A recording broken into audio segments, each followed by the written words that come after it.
সুলাইমান আলাইহিস সালাম রানী বিলকিসের কাছে একটা চিঠি লিখেছেন। এই চিঠি আবার পাঠিয়েছেন হুদহুদ পাখিকে দিয়ে।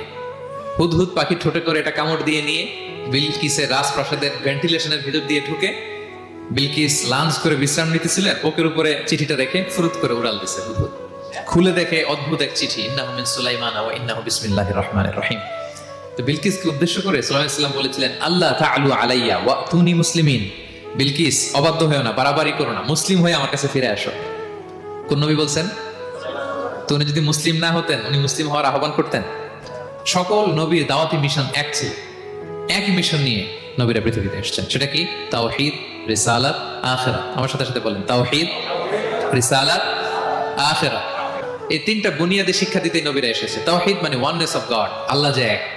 প্রিয় ভাইরা, তাহলে সব নবীর ধর্ম একটা, সেটা কি? ইসলাম। সব নবী একই ধর্মের অনুসারী ছিলেন।